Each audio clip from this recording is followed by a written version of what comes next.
लेकिन कुरान ये कहता है वो मेहराब मरियम में आकर के दुआ कर रहे हैं। मेहराब मरियम में जहां बीबी मरियम बैठी वहां दुआ कर रहे हैं। इससे पता ये चलता है कि अल्लाह के सालेह बंदे जहां होते हैं वहां से दुआएं कबूल होती। पता चला जहां नेक और सालेह अल्लाह के वली रहा करते हैं वहां से जब नबी की दुआ कबूल होती है तो फिर उम्मती की क्यों नहीं कबूल होती।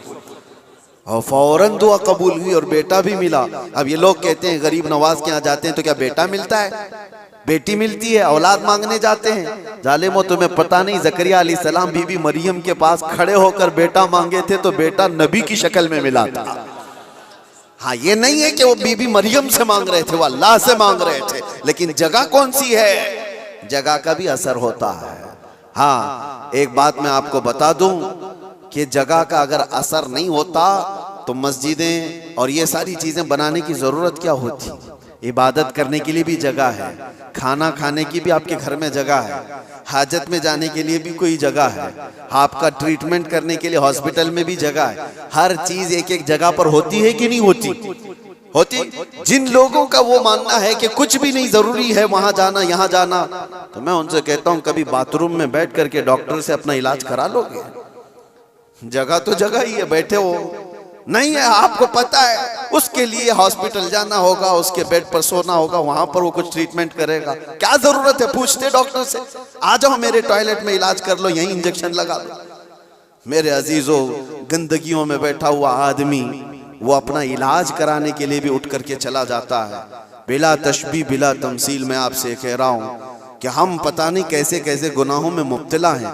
यहां से निकल करके हम उन पाक सुथरी जगहों में जाते हैं जहां अल्लाह के वली आराम फरमा, और उस जगह पर खड़े होकर हम अल्लाह ही से दुआ करते हैं और पाकीज़ा मकाम की बरकत से अल्लाह दुआएं कबूल करता है। बारगाह रिसालत मुआब सल्लल्लाहु अलैहि वसल्लम में दुरूद पाक का हदिया पेश करें। अल्लाहुम्मा सल्लि अला सय्यिदिना व मौलाना मुहम्मदिन मअदनिल जूदि वल करम व आलिहि व अस्हाबिहिल किराम व इब्निहिल करीम व बारिक व सल्लिम सलातन दाइमतन सरमदन अबदा। अज़ीज़ान गिराम वक़ार, माह रबीउल आखिर में तकरीबन सुन्नियों के यहाँ खुशगवार मौसम इस माने में आता है कि इसको हमारे दरमियान गौसे पाक का महीना 11वीं के महीने के नाम से याद किया जाता है। मैं सब की बात नहीं कर रहा हूँ, सुन्नियों की बात कर रहा हूँ। और सरकार सैयदना अब्दुल कादिर जीलानी गौसुल आज़म बगदादी रज़ी अल्लाह तआला अन्हु के याद में तकरीबन पूरी दुनिया अपने अपने अंदाज से खिराज अकीदत पेश करती है, नियाज, इसाले सवाब, बहुत सारी बातें। आज मैं एक बात अर्ज करना चाहता हूँ कि अल्लाह का वली कौन है। हम तो उन्हें सुल्तानुल औलिया कहते हैं। सुल्तानुल औलिया है क्योंकि अल्लाह तबारक व तआला के मुक़द्दस बंदों में कुछ वो हैं जिनको अल्लाह ताला ने अपनी महबूबियत के लिए चुन लिया है। अंबिया इकराम अलैहिमुस्सलाम का सिलसिला जब ख़त्म हुआ, हुजूर पाक सल्लल्लाहु अलैहि वसल्लम आखिरी नबी हैं, उनके बाद क़यामत तक कोई दूसरा नबी नहीं आएगा। तो नबियों के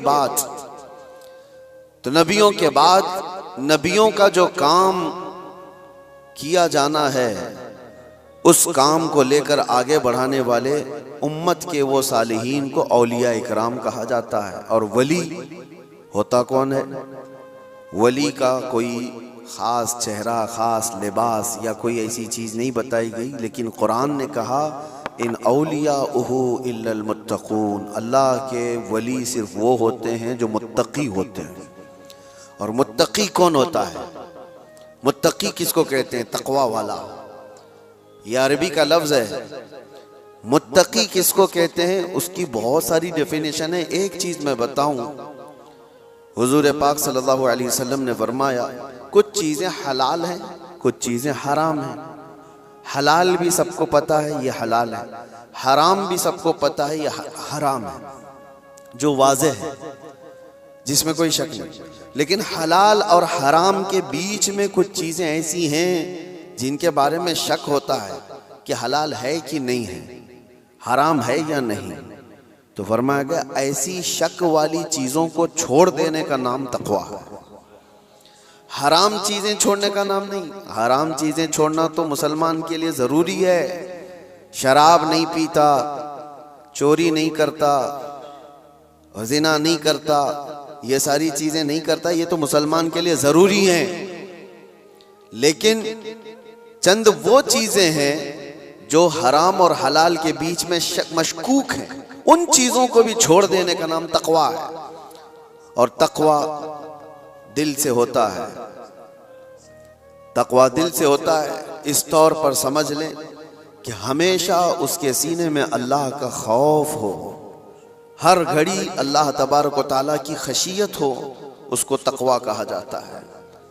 तकवा, और तकवे के बगैर कोई वली नहीं होता। तकवा सबसे बड़ी चीज ये है कि तकवा कराता क्या है, ठंडियों में बिस्तर छोड़कर खड़ा हो जाता है बंदा अल्लाह की इबादत के लिए, तकवा है। रात के वक्त वो जब लोग सो रहे हों, ये रब ताला के हुजूर खड़ा हो जाता है, ये अल्लाह का खौफ उसको बिस्तरों से उठा देता है, ये तकवा है। अल्लाह का खौफ उसे ऐसी जगहों की तरफ देखने भी नहीं देता जिसको दुनिया आमतौर पर देखती है, ये तकवा है। अल्लाह का खौफ उसके सीने में, उसकी आंखें महफूज हैं, उसकी जुबान महफूज है, उसका दिल महफूज है, उसके हाथ पैर महफूज हैं गुनाहों से, ये तकवा है। और ये तकवे के साथ ही कोई अल्लाह का वली होता है। अल्लाह का वली वो नहीं कि लठ छोड़ करके रखा है बालों की, 10-10 अंगूठियां पहन के घूम रहा है और कोई भी बाबा बन करके लोगों को लूट रहा है, उसको लोग समझ लिए कि अल्लाह का वली है।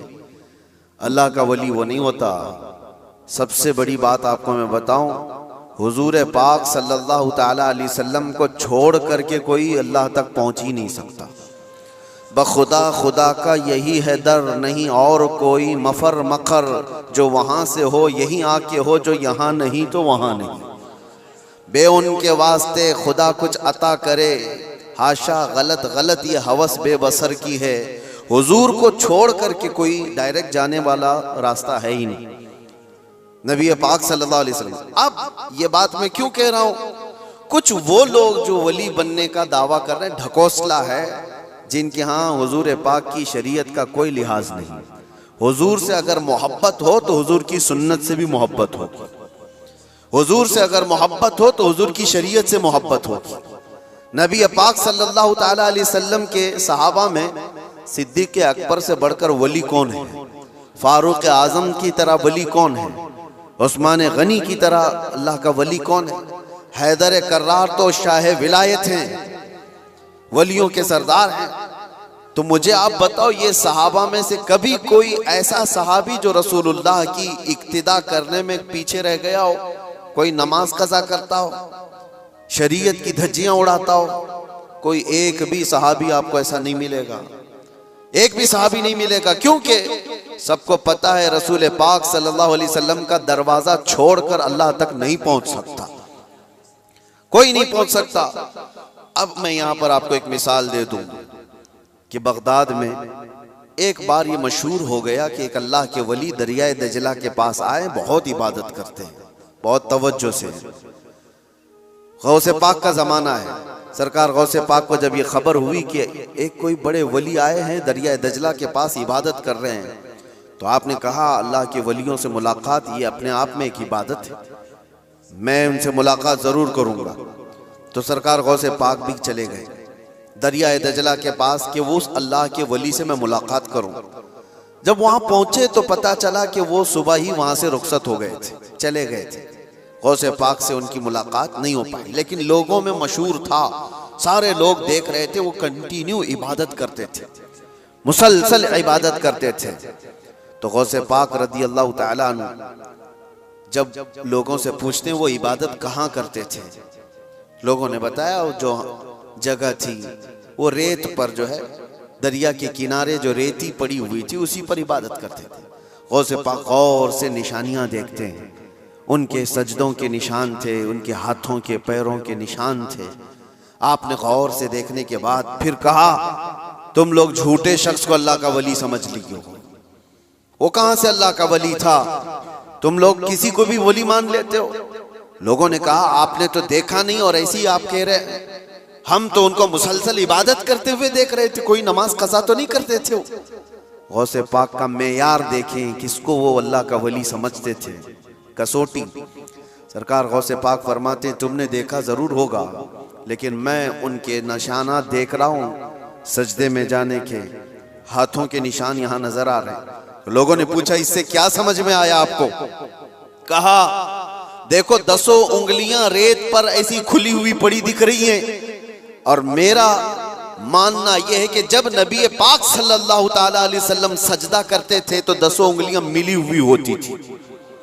सजदे में हुजूर पाक सल्लल्लाहु अलैहि वसल्लम की उंगलियां मिली हुई होती थी, और ये शख्स जिसको तुम इबादत करता हुआ देख रहे हो उसकी उंगलियां पूरी फैली हुई हैं। जो हुजूर की सुन्नत पर अमल नहीं करता, मेरे नजदीक वो वली हो नहीं सकता, वो वली नहीं हो सकता। एक सुन्नत को तर्क करने पर गौसे पाक फरमाते हैं कि मैं उसको नहीं मानता वली।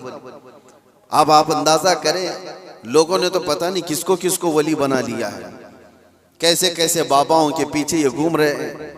वो ऐसे बाबा जिनके नमाज का कोई ठिकाना नहीं, दिन भर कव्वाली में बैठे रहते, नमाज के बारे में पूछो तो कहेंगे मक्का में पढ़ते हैं, मदीने में पढ़ते हैं।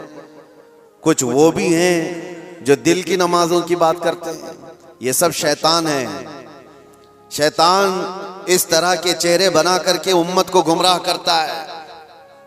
हमारे इलाके में एक मुरीद साहब आए हुए थे काफी साल पहले, किसी पीर साहब के। उन्होंने कहा था कि हमारे पीर साहब की नमाज अल्लाह ने माफ कर दिया है। मैंने पूछा था कि क्यों? कहा इतना तकवा हो गया, इतनी इबादत किए हैं कि उनको अब ये जाहिरी नमाज की जरूरत नहीं है, वो बातिनी नमाज पढ़ते हैं। मैंने उनको एक स्प्रे मारा था, वो अभी तक आए नहीं वापस। कहा शरीयत में 4 लोगों पर नमाज माफ है, 4 लोगों पर नमाज माफ है। नाबालिग बच्चा हो तो नमाज माफ है, भी मतलब उस पर नमाज फर्ज ही नहीं हुई। दूसरे पागल हो, दिमागी नहीं है, तो भी नमाज माफ है। और तीसरे औरत की जो माहवारी आती हर महीने, हैज के दिनों में औरत को नमाज माफ है। चौथे बच्चे की विलादत हो जाए औरत, उसके बाद उसको निफास जो आता है वो 40 दिन तक भी हो सकता है मैक्सिमम, उतने दिन औरत को नमाज माफ है। ये 4 लोग हैं जिनको नमाज माफ है। मैंने मुरीद साहब से कहा था पीर साहब को पूछ लेना इन 4 में आप क्या हो। या तो तुम्हारा पीर नाबालिग होगा इसलिए नमाज माफ हो गई, या तो पागल होगा इसलिए माफ है, या तो फिर वो 2 कैटेगरी जो बड़ी डेंजर है। पूछ लेना। मेरे अजीजों, गौसे पाक पर नमाज माफ नहीं हुई तो ऐरे गैरे नत्थु खेरे की बात क्या है? सुल्तानुल औलिया गौसे पाक रदी अल्लाह ताला अन्हु के साथ ये हुआ था। आप नमाज पढ़ रहे थे, बादल का टुकड़ा एक साया बन करके आपके ऊपर तारी हुआ और उससे आवाज आने लगी, ए अब्दुल कादिर, मैंने तुझ पर सारे हराम को हलाल कर दिया है, मैंने तुझे नमाज माफ कर दी है, तूने इतनी इबादत कर डाली। और जाहिर सी बात है ये 4 दिन लोगों में बैठ करके इबादत करके ये समझ लें कि मैं बहुत किया हूँ। गौसे पाक तो वो हैं जिन्होंने 15 साल तक एक पांव पर खड़े होकर रात भर नमाज पढ़ी है, और तकरीबन 40 साल उनकी इबादत के ऐसे गुजरे हैं कि एक अंगूर के दाने से सहरी करते थे और आधे गिलास पानी से इफ्तारी कर लिया करते थे। ये गौसे पाक की इबादत और मुजाहिदात इतने सालों के बाद अगर कोई कहे उनको तो बात तो ऐसी लगती है ना कि शायद दिमाग में ये बात आ जाए, हाँ इतने सालों की इबादत हुई, बादल के टुकड़े से आवाज आए कि अब्दुल कादिर मैंने सारे हराम हलाल कर दिए तुम पर और नमाजें माफ कर दी। लेकिन वो ऐसे वैसे लोगों की सोहबत पाए हुए और मौसमी तरीकों के वली नहीं थे। गौसे पाक रदी अल्लाह ताला अन्हु शान महबूबियत पर फाइज थे। आपने बरजस्ता कहा यह आवाज रहमान की नहीं है, ये शैतान की है। जब नबी पाक सल्लल्लाहु अलैहि वसल्लम पर नमाज माफ नहीं हुई तो मैं कौन होता हूं? अल्लाह के रसूल सल्लल्लाहु अलैहि वसल्लम जो साहबे शरीयत हैं, हुजूर ने नमाज नहीं छोड़ी, और वो भी आखिरी वक्त तक। जानते हो रिवायात में मौजूद है उस वक्त रसूलुल्लाह सल्लल्लाहु अलैहि वसल्लम हुजरे से बाहर आ रहे थे जब आपकी वफात को चंद ही दिन बाकी थे। हुजूर की वफात को, हुजूर के इंतकाल को चंद दिन बाकी थे।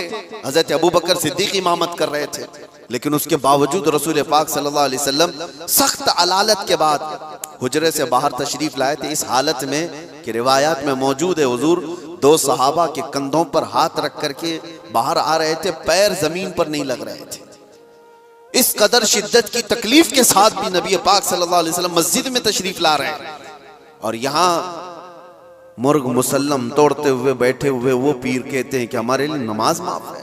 गौसे पाक ने जब ये कहा कि ये रहमान की आवाज नहीं, ये शैतान है, मेरे लिए नमाज माफ नहीं हो सकती, तो गौसे पाक रज़ियल्लाहु ताला अन्हु पर उसने गुरूर और तकब्बुर में लाने के लिए एक दूसरा हमला किया था और कहा, अब्दुल कादिर तुम बहुत पढ़े लिखे हो, बहुत इल्म है तुम्हारे पास, तुम पढ़े लिखे ना होते, इल्म ना होता तो आज मेरे गुमराही में आ जाते। शैतान अपनी असली हालत पर आ गया, कहा ठीक है तुमने मुझे पहचान लिया, लेकिन तुम बहुत पढ़े लिखे हो, तुम्हारा इल्म इतना है कि तुम बच गए।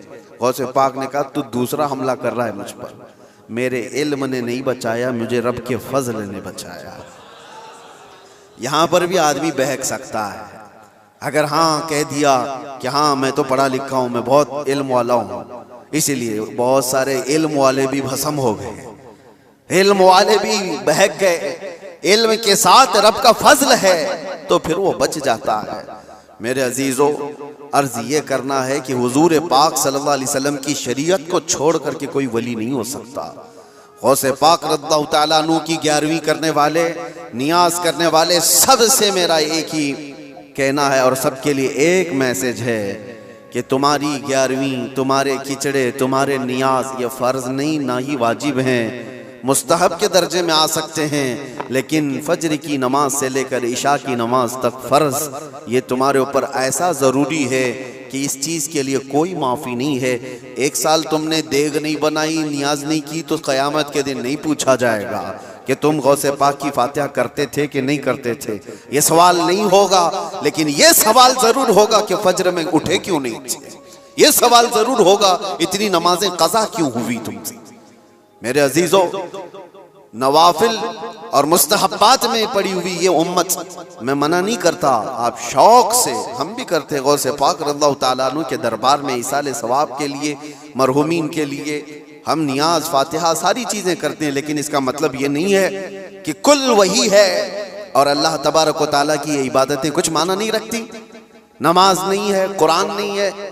अजीज़ा ने गिरामी, मैं उन लोगों से पूछता हूँ जो 2-2, 3-3 घंटे कव्वालियों पर रक्स करते हैं, कुरान की एक सूरे भी तो सुन के दिखाओ, वो रब का कलाम है, अल्लाह का कलाम है। किसी कारी कुरान से तुम किरत सुन करके झूमो, फिर पता चले कि ईमान तुम्हारे दिल में कितना है। ढोल बाजों पर रक्स करने वाली कौम, ईमान से अगर ताल्लुक है तो इन खुराफात में नहीं जा सकता। कभी ईमान मजबूत करो, औलिया कामिलीन की जमात से वाबस्ता रहना ये जरूरी है, लेकिन उसका मतलब सिर्फ ये नहीं जो बनाया गया है। हम सुन्नियों पर एक बड़ा इल्ज़ाम ये लगाया जाता है कि ये सिर्फ चादर, गागर, जुलूस, फातिहा, नियाज, 11वीं वाले लोग हैं। मेरे अजीज़ों, वो एक पार्ट है। जालिमों ने जिस तरह का ये हमारे ऊपर इल्ज़ाम लगा कर रखा है कि ये सजदे करने वाले लोग हैं, कब्र की पूजा करने वाले लोग हैं, और मज़ारात औलिया पर जाकर शिर्क व बिदअत करने वाले लोग हैं, दुनिया को ये फैला करके रखा गया। हम उससे बरात का इजहार करते हैं। हम सुन्नी मज़ार को सजदा तो छोड़ो, हम रसूल को भी सजदा नहीं करते। सजदा सिर्फ और सिर्फ अल्लाह वहदहु ला शरीक के लिए है, इबादत सिर्फ अल्लाह रब्बुल इज्जत के लिए है। सजदा तो दूर की बात, झुकना भी जायज नहीं है, झुकना भी जायज नहीं। हम इस अकीदे के हामिल हैं, अल्हम्दुलिल्लाह। मज़ारात पर जाते हैं तो शिर्क व बिदअत के लिए नहीं, मेरे मुस्तफ़ा के फरमान पर जाते हैं, हुजूर पाक सल्लल्लाहु अलैहि वसल्लम के फरमान की बुनियाद पर जाते हैं।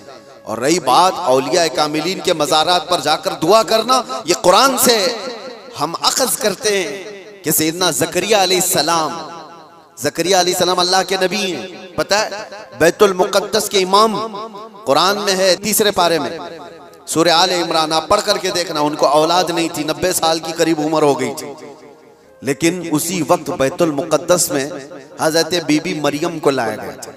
हज़रत बीबी मरियम का भी मामला ऐसा है, उनकी वालिदा मन्नत करी थी, उनके वालिद इमरान उनकी वालदा हन्ना, उनको भी औलाद नहीं थी, उन्होंने मन्नत की थी कि अल्लाह अगर हमको तू बेटा दे तो हम बैतुल मुकद्दस की खिदमत में वक्फ करेंगे। बेटा नहीं हुआ, बेटी हुई। मन्नत के मुताबिक उन्होंने अपनी बेटी का नाम मरियम रखा और ला करके बैतुल मुकद्दस में वक्फ कर दिया बचपन में। तो किसको दिया जाएगा? जो बैतुल मुकद्दस के इमाम थे, मुतवल्ली थे, हजरत ज़करिया अलैहिस्सलाम, उनके हाथ में दिया गया कि बच्ची वक्फ है। हजरत ज़करिया अलैहिस्सलाम ने कबूल किया और एक मेहराब में बच्ची को रखते थे। कुरान में ये जिक्र है, मैं बता रहा हूं आपको। और हजरत ज़करिया अलैहिस्सलाम कहते हैं, कुल्लमा दखल अलैहा ज़करिया अल-मिहराब वजद इंदहा रिज़्क़ा क़ालत या मरियम अन्ना लकी हाज़ा क़ालत हुवा मिन इंदिल्लाह इन्नल्लाह यरज़ुक़ु मन यशाअ बिग़ैरि हिसाब। जब जब हजरत ज़करिया अलैहिस्सलाम मेहराब मरियम में जाते तो कहते हैं किस्म किस्म के फल वहां पर रखे हुए पाते थे।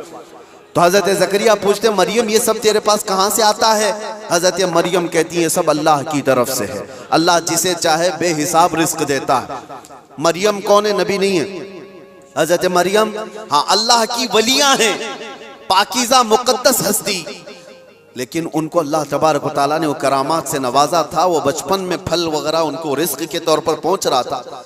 इसके बाद की जो आयत है अब सुनो, इसके बाद ये जो वाक़या है उसके बाद की आयत कुरान पाक में सूरह आले इमरान में रब ताला फरमाता है, हुनालिका दआ ज़करिया रब्बह क़ाल रब्बि हबली मिन लदुनका ज़ुर्रियतन तय्यिबतन इन्नका समीउद दुआ। ज़करिया अलैहिस्सलाम को भी औलाद नहीं थी, तो उसी मरियम के मेहराब में खड़े हो गए जहां बीबी मरियम थी, कहा ऐ अल्लाह मुझे भी एक बेटा अता कर दे। हुनालिका दआ ज़करिया रब्बा, ये कुरान की आयत है। ज़करिया अलैहिस्सलाम ने अपने रब से दुआ की, अल्लाह मुझे भी एक बेटा दे दे, तेरी जानिब से नेक और साले बेटा अता कर दे। अब ये दुआ तो हो गई और कुरान में उसके फौरन बाद आयत है, फनादतहुल मलाइकतु व हुवा क़ाइमुन युसल्ली फिल मिहराब अन्नल्लाह युबश्शिरुका बियहया। उसी वक्त अल्लाह के फरिश्तों ने बशारत दे दी ज़करिया अलैहिस्सलाम को, तुम्हारी दुआ कबूल हो गई और यहया अलैहिस्सलाम की शक्ल में तुम्हें बेटा मिलने वाला है। इतनी तेज दुआ। अब मैं आपको बताता हूँ ये आयत मैं क्यों पढ़ रहा हूँ और क्यों आपके सामने रख रहा हूँ। ज़करिया अलैहिस्सलाम खुद अल्लाह के नबी और जहाँ के इमाम है वो बैतुल मुकद्दस है, दुनिया का सबसे मुकद्दस तरीन मकाम।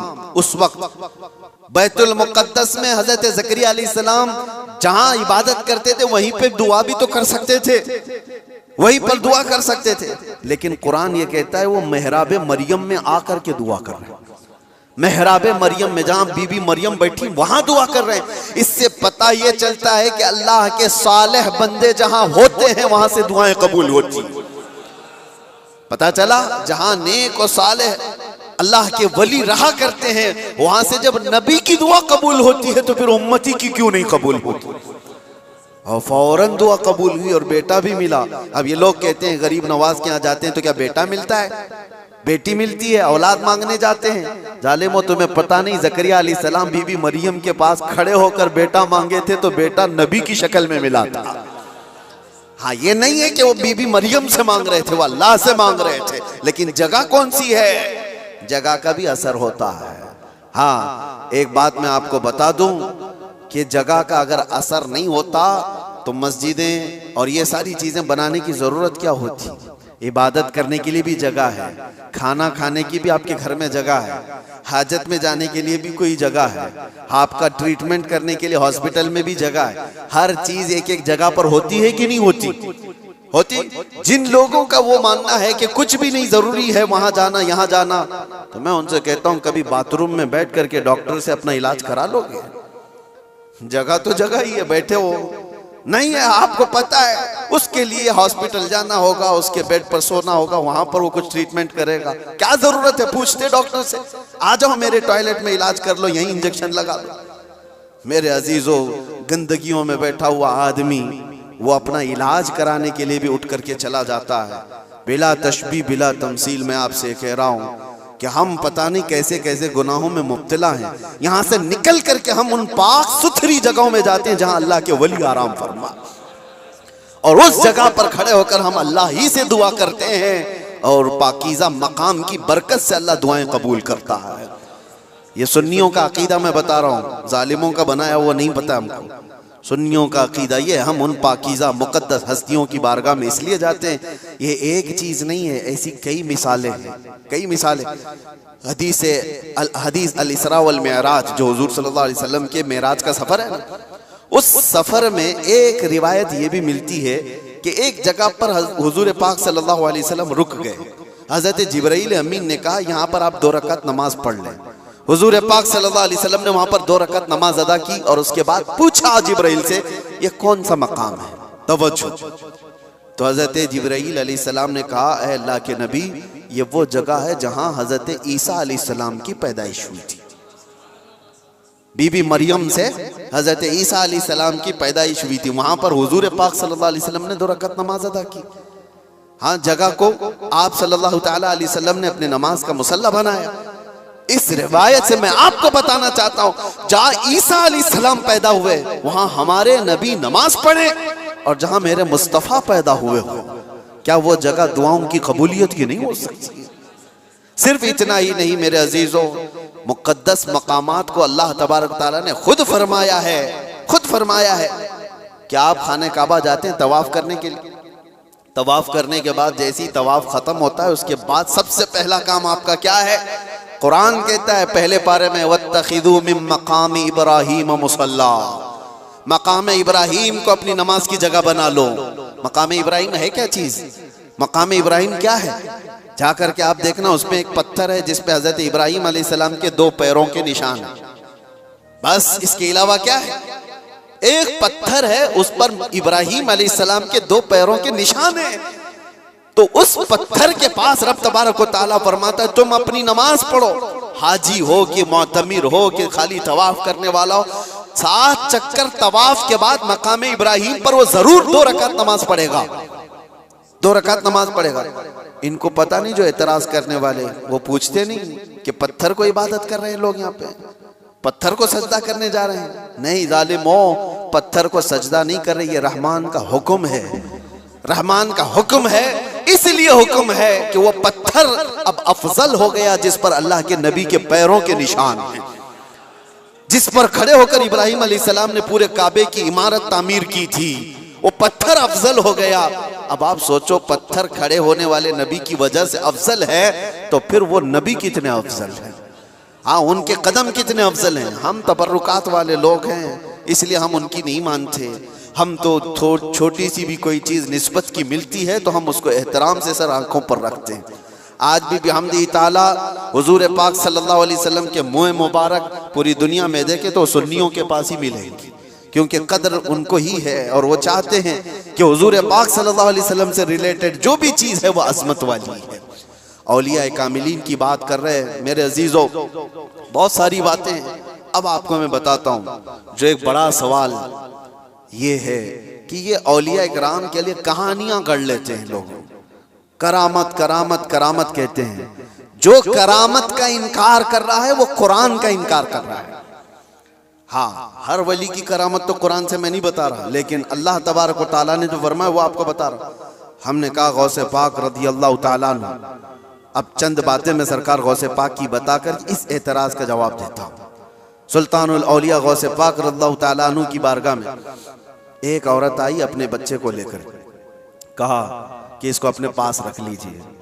आपने कबूल कर लिया, बच्चा तरबियत में आ गया। गौसे पाक की बारगाह में रहना पलना किसके नसीब में हो। चंद महीनों के बाद वो खातून आई, अपने बेटे को देखा, बहुत दुबला पतला, बिल्कुल कांडी हो गया, हड्डियां निकल गई है। माँ तो माँ है, देखती है बच्चा कैसा हो गया, सूख गया, काटा हो गया।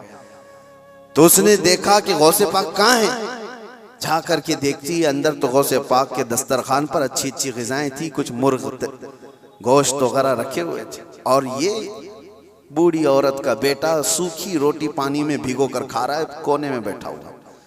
अब एक माँ को लगे ही बात, खुद इतना अच्छा खाना खा रहे हैं, मेरे बेटे को परवरिश में रखे, कैसा खाना खिला रहे इसको। उस औरत ने कहा, ये कैसी तरबियत है सैयदना अब्दुल कादिर, ये क्या है, मेरा बच्चा तो ऐसा है। आपने जवाब कुछ नहीं दिया। थोड़ी देर के बाद, खाना खत्म होने के बाद, उन हड्डियों को ऐसे जमा किया और कहा, कुम बिइज़्निल्लाह, अल्लाह के हुक्म से उड़ जाओ। एक मुर्गी फड़फड़ाती हुई खड़ी हो गई। हाँ, आपने कहा कि जब तेरा बच्चा इस काबिल हो जाए तो वो भी रोज मुर्गे खाए। उसकी तरबियत चल रही है, उसकी तरबियत चल रही है। जब बंदा अपने नफ्स को मार लेता है तो अल्लाह सारी ताकतें उसको अता करता है। अल्लाह के लिए जब बंदा दुनिया छोड़ देता है तो अल्लाह उसका हो जाता है। तो गौसे पाक की ये बात बताने पर एक साहब मुझसे कह रहे थे, कहां से आप ये सारी चीजें लेकर के आ गए कि एक बंदा भी किसी चीज को जिंदा कर रहा है। उन्होंने ये नहीं देखा क्या गौसे पाक ने क्या कहा, अल्लाह के हुक्म से उठ जा। गुफ्त है वो गुफ्त है खुदा बुवत। फारसी में कहा जाता है अल्लाह का वली इस मकाम पर पहुंच जाता है कि जब वो बोलता है तो जुबान उसकी होती है, कलमा अल्लाह का होता है, कलमा अल्लाह का होता है। गौसे पाक की इस करामत पर एतराज करने वाले, तुम्हें पता नहीं मुर्दों को जिंदा करना, अगर ये सिर्फ और सिर्फ आप ये कहते हैं कि इसकी वजह से शिर्क हो जाएगा, शिर्क का अकीदा, अल्लाह का काम ये जिंदा करना अल्लाह का ही काम है। लेकिन अल्लाह अगर किसी को ये ताकत दे दे तो क्या इब्राहिम अलैहिस्सलाम का वाकया कुरान में नहीं है? 4 परिंदे ले लो, उनको ज़बह करो, उनका कीमा करो, मिक्स करो, 4 पहाड़ों पर रख करके आओ, 3रे पारे में है। और इब्राहिम अलैहिस्सलाम ने 4 परिंदों को ज़बह किया, उनका कीमा किया और अलग अलग पहाड़ों पर रख कर आए। और फिर अल्लाह ने फरमाया हर परिंदे का नाम लेकर बुलाओ, तुम मदउहुन्ना यातीनका सअया। कुरान में परिंदों को जब से इब्राहिम अलैहिस्सलाम ने पुकारा वो उड़ते हुए आए अपनी अपनी मुंडियों के साथ, और इधर जो गोश्त था वो पूरा जिस्म बन गया और सब के सब अपने अपने मुंडियों से जुड़ गए और जिंदा परिंदा होकर उड़ गए। ये वाकया कुरान में मौजूद है। सिर्फ इतना ही नहीं मेरे अजीजों, ईसा अलैहिस्सलाम के बारे में कुरान क्या कहता है कि ईसा अलैहिस्सलाम वो उबरिउल अकमह वल अबरस व उहयिल मौता बिइज़्निल्लाह, जो सफेद दाग वाला होता था, कोढ़ की बीमारी वाला होता था, ईसा अलैहिस्सलाम हाथ रखते तो सही हो जाता था। और कभी मरे हुए आदमी को ठोकर मारते तो जिंदा खड़ा हो जाता था। मट्टी के परिंदे बनाते, फूंक मारते वो उड़ने लग जाते थे। ये इधर उधर की किताबों की बात नहीं कर रहा हूँ, कुरान की बात कर रहा हूँ। कुरान में मौजूद है। अल्लाह के नबियों को अल्लाह ने ये ताकत अता की थी। मेरे अजीजों, गौसे पाक रदी अल्लाह ताला अन्हु की इस करामत पर एतराज करने वाले वो सिर्फ जाहिर को देखते हैं। गौसे पाक उम्मत मुस्तफ़ा के वली कामिल हैं, रसूलुल्लाह की उम्मत के वो औलिया के सरदार हैं। अल्लाह ने उनको वो ताकत अता फरमाई थी कि जब वो किसी चीज को हाथ लगा देते तो अल्लाह उनकी उस चीज को पूरी फरमा देता था। अब आपको चंद करामतों के बाद ये भी मैं बता दूं। एक बार गौसे पाक रज़ियल्लाहु ताला अन्हु बयान कर रहे थे और एक चील उड़ती हुई आई ऊपर से, बहुत ची ची ची आवाज कर रही थी। तो मजमे में इधर से उधर लोग देखने लग गए। डिस्टर्ब हो जाता ना, यहाँ होता है, अभी थोड़ी सी आवाज उधर आ जाए तो सबकी गर्दनें उधर हो जाएंगी। और गौसे पाक के मजमे में ये बेअदबी है। हुजूर गौसे पाक खुतबा दे रहे हो और इधर उधर कोई चेहरे उठाए तो आपने सिर्फ और सिर्फ घूर करके उस चील को देखा, उसकी मुंडी अलग और धड़ अलग गिर गए, वो मर के तड़पने लगी, खत्म हो गई। आपका खुतबा चलता रहा, अब कोई गर्दन उठा के देखता भी नहीं था। सब गौसे पाक की तरफ कि वो निगाहे जलाल जो चील पर पड़ी थी कहीं और भी ना पड़ जाए। सबका इन्हिमाक तवज्जो के बाद जब गौसे पाक का खुतबा खत्म हुआ तो ऐसा नहीं कि आप उस चील के पास गए, उसके मुंह को उठाया, उसके धड़ से लगाया, कहा कुम बिइज़्निल्लाह, अल्लाह के हुक्म से उड़ जा।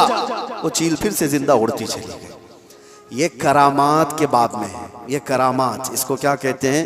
करामत मौजिज़े का परतव है। अल्लाह के वली के हाथ से ऐसा काम जो आम आदमी नहीं कर सकता, और ये खसूसी ताकत अल्लाह ताला ने अपने बंदों में उन औलिया को दी है जो मुत्तकी और परहेजगार होते। अब मैं आपको बताता हूँ, वक्त कम है। ये कहते हैं कहानियां हैं, ये लोगों की बनाई हुई दास्तानें हैं। मेरे अजीजों, तुमको मानना और ना मानना ये हमारे लिए जरूरी नहीं, और ना ही हम किसी को मनवाने जा रहे हैं।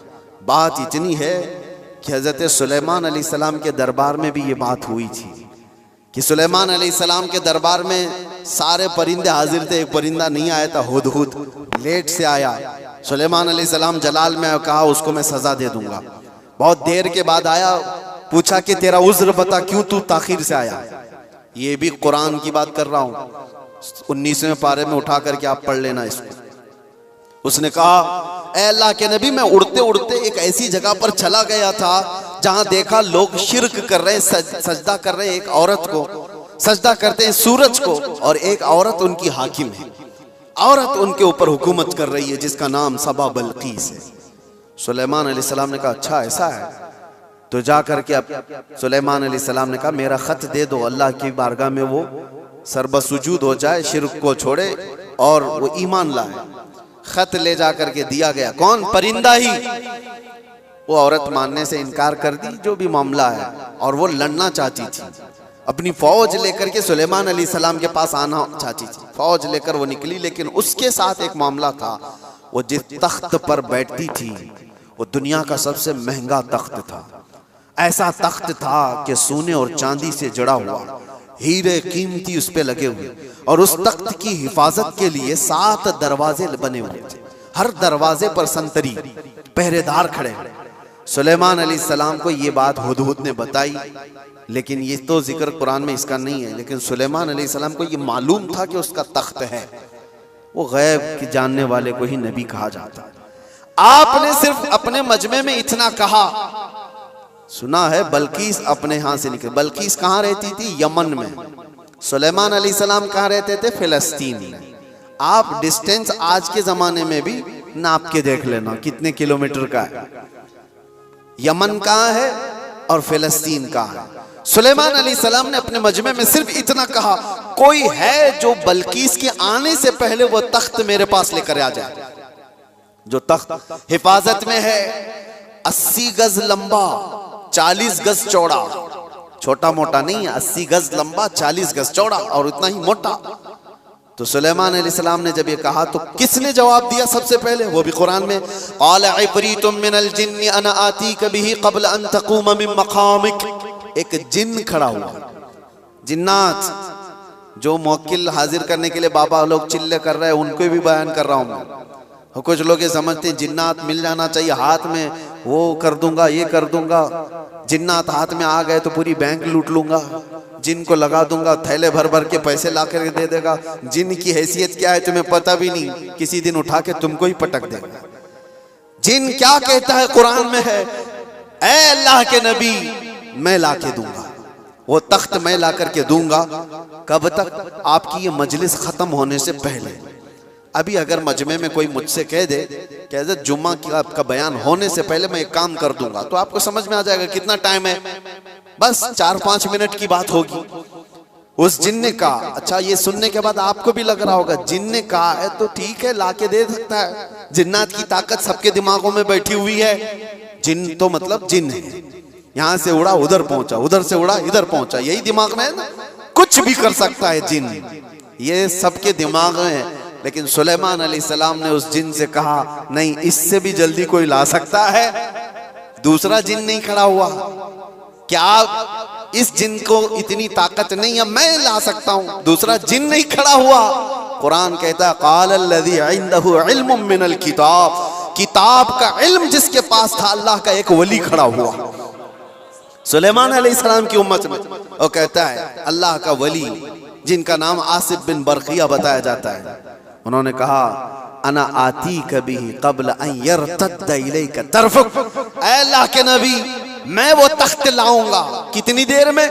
कहा कि आपकी पलक झपकने से पहले। और फिर कुरान कहता है, फलम्मा रआहु मुस्तक़िर्रन इंदहु। सुलेमान अलैहिस्सलाम की बात कंप्लीट भी नहीं हुई थी, आपने पलट कर देखा तो वो तख्त वहां हाजिर था। कौन लाया? सुलेमान अलैहिस्सलाम खुद नबी हैं, उनका पावर अपनी जगह पर, लेकिन लाने वाला नबी नहीं था, वो उस उम्मत का वली था। किस उम्मत का? बनी इसराइल में है। सुलेमान अलैहिस्सलाम बनी इसराइल के नबी हैं। बनी इसराइल के एक उम्मती वली ने वो तख्त पलक झपकने से पहले हाजिर कर दिया। 1000 किलोमीटर से भी ज्यादा का डिस्टेंस है यमन और फिलिस्तीन में, ज्यादा है, उससे ज्यादा है। और तख्त पलक झपकने से पहले लाकर हाजिर कर दिया। और कुरान की आयतें पढ़ो, उन्होंने ये नहीं कहा मेरे बाजू की ताकत है, मेरी कुव्वत है, मैं इतना पावरफुल हूं, बल्कि तख्त हाजिर करके उसके बाद सुलेमान अलैहिस्सलाम ने क्या कहा? हाज़ा मिन फज़्ल रब्बी, ये मेरे रब का फजल है। ये मेरे रब का फजल है। अब तवज्जो चाहता हूं, सुलेमान अलैहिस्सलाम के उम्मती, बनी इस्राइल के वली, उनको ये ताकत है, उनको ये ताकत है कि वो यमन से फिलिस्तीन में पलक झपकने से पहले तख्त ला सकते हैं। तो बहरहाल सुलेमान अलैहिस्सलाम से कई दर्जे अफजल मोहम्मदुर रसूलुल्लाह हैं। बनी इस्राइल से कई दर्जे अफजल उम्मत मोहम्मदिया है। बनी इस्राइल के वली का मकाम जहां तक नहीं है, उससे कई दर्जे अफजल रसूलुल्लाह की उम्मत के वली का मकाम है। और आम वली की बात नहीं, वलियों का वली और सुल्तानुल औलिया गौसे पाक का मकाम कुछ और है। फिर बगदाद से जब वो ये कहते हैं कि मैं मगरिब में हूं और मेरा मुरीद मशरिक में हो और उसका सतर खुल जाए तो मैं यहीं से उसको छुपा दिया करता हूं, तो ये बात कोई गलत नहीं है। अल्लाह ने उनको वो मकामात अता किए हैं। गौसे पाक ने इसीलिए तो कहा था अपने कसीदे में, रअयत नज़रतु इला बिलादिल्लाहि जमअन का खरदलतिन अला हुक्म इत्तिसाली, मैं अल्लाह के सारे शहरों को ऐसे देखता हूँ जैसे राई के दाने को अपने हथेली में देखता हूँ। हाँ, ये कुरान से मैंने बताया है, लफाजी नहीं है। जो कहते कहानियां हैं, वो कुरान भी तो पढ़ करके देख लें। कुरान पढ़ने के बाद उन्हें समझ में आ जाएगा कि वली की ताकत क्या होती है, वली की करामत क्या होती है। करामतों का मुनकिर ये कुरान का मुनकिर है। अल्लाह उनको हिदायत अता फरमाए और हमें हमेशा औलिया के कदमों से वाबस्ता रखे। आज हम करामत देखने के चक्कर में नहीं घूमे।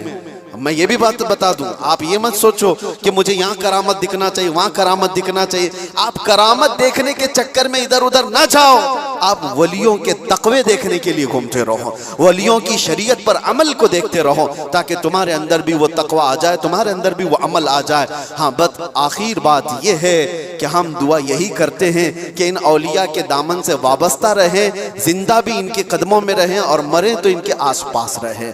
ये तमन्ना है। क्यों? इसलिए कि पता है, हम बैठे हुए हैं, किसी जगह गए हैं, कहा मुफ्ती साहब आए हैं, भीड़ भाड़ बहुत थी और लोग ला करके गर्मी की वजह से पंखा लगा दिए, पंखा चल रहा है, हवा तेज आ रही है। किसके लिए लगाया? हमारे लिए लगाया। लेकिन आसपास बैठे हुए सब हवा खा रहे हैं। उनके लिए लाया नहीं गया था पंखा, हमारे लिए लाया गया था। लेकिन पंखा ऐसा नहीं है कि एक ही जगह फेंक रहा है हवा, बल्कि आसपास जो बैठे हुए हैं वो भी गर्मी से जो बेहाल थे अब बाहाल हो गए, उनको भी हवाएं मिल रही है।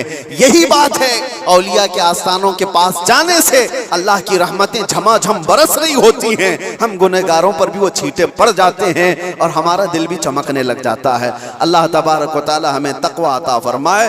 औलिया कामिलीन के वास्ते अल्लाह तबारक व तआला आखिरत में हमारी मग़फ़िरत फरमाए। व आखिरु दावाना अनिल हम्दुलिल्लाहि रब्बिल आलमीन। अस्सलाम।